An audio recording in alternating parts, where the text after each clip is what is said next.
How to use the George Foreman Grill. Hiya Robert, how you doing? Just wanted to do a quick video for you. Just say thank you very much for purchasing the product, the George Foreman Lean Mean grilling machine. Just thought I'd do a little demonstration video for you, just so you can see how the product works and operates. Thank you, Robert.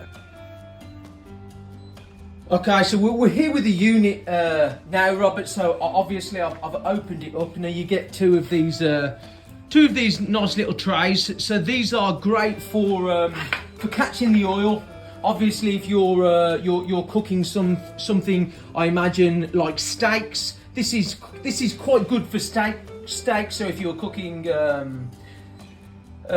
beef steaks or anything really, maybe some chicken breast, anything like that. Any of the oils or the juices, these really do help to catch the juices in the oils. And you've got two of them. So with the top of the unit, as you can see, these go up and down. Yeah, and then you have these. Basically, in this section, you can store bread. Now these are So basically, these are hinged. So you have a hinge at the back there. As you can see, I think. Let's have a look at this one. Right, so they do detach as well, so you can take them out like that. So you can see you've got these two little plastic components. So that fits in there like so, and at the back, and then it comes down, and then it needs to, as I say, that's on a little bit of a hinge, so that needs to come down and clip in and be right back in place. And the same with this one. So you need to make sure that comes down and then it clips in so it's secure. And then, all being well, you should be able to lift that unit up, and that shouldn't, those shouldn't fall. So as long as they're secured in place, or whatever you've got, if for instance you've got some baps or something inside, those won't fall. But if these are put down and they're not secured properly, then you might have a situation where that could fall out of its socket. So, and again, you can see with this one, you have to make sure that it sits in its slot, or else they could easily fall out if they're not secured properly. So it's worth being mindful of that. So just make sure that they're fitted in properly.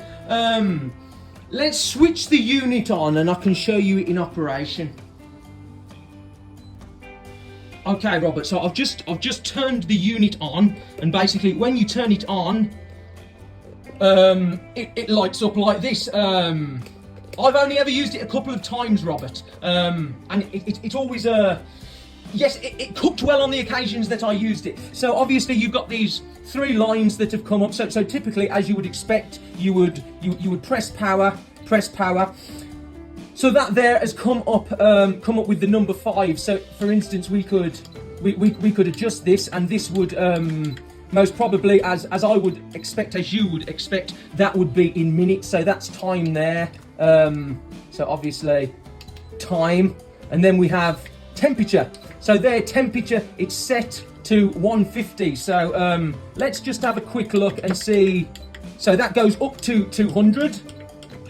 And then the lowest temperature is 150. So for instance, if we let's pop it on 180 for argument's sake. That's flashing there. Okay, 180. I think I've just got to leave that for a second. Yes, and I can feel the heat. So it's starting to heat up. I don't know if that should be continuing to flash. Let's try Right, so I went back onto time there. So temperature. So if we clicked again, temperature now 180. Obviously that's flashing. For instance, if I wanted to adjust. So if I wanted to adjust, let's say we go up to 190, and the temperature's flashing again. So perhaps yes, perhaps it will. Perhaps that will stop in a moment, I would assume. But yes, I can feel it's starting to heat up. But that's the temperature anyway. And then if we went back to time, so that's set to 10 minutes now. I imagine it probably goes up to around 30 minutes. But there we go, Robert. So it might see how hot it feels after 5 minutes, for instance. No, I've just got the unit outside at the moment, Robert. So, for instance, this is quite a good product. This one's called elbow grease. So for cleaning, this is really great for cleaning ovens, and also oven dishes, anything like that. So while the unit is still quite warm, so I've put the unit on for a couple of minutes, and it's got a little bit of heat in it, and this is what the cleaner recommends. So we would use this to clean it.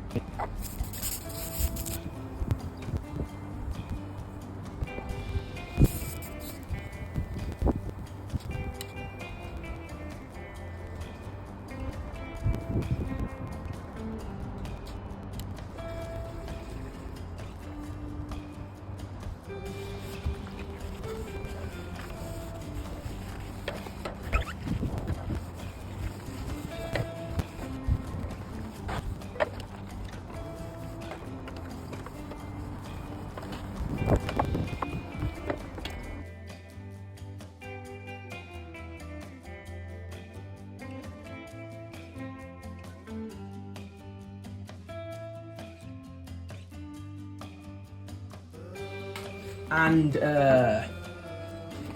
yeah, and let it heat up again. So again, I would simply press the power button there. So as you can see, so it's come up 5. So let's have a look. So there. So as soon as I've clicked power on both of those buttons, 5 minutes. So if we would to hit the temperature 50. So let's say we go back up again. See, there's 200, but let's say we go to 190. 190 is usually a good temperature. You might not want it too high, and if you cook food too high, you might yes, as you can imagine, food does burn if it's cooked too high. So but there we go. So 150, and it goes up to 200. So and if I go back to time, so there's 5 minutes, and then if I lift the unit up. So yeah, so I can start to feel the heat coming off that.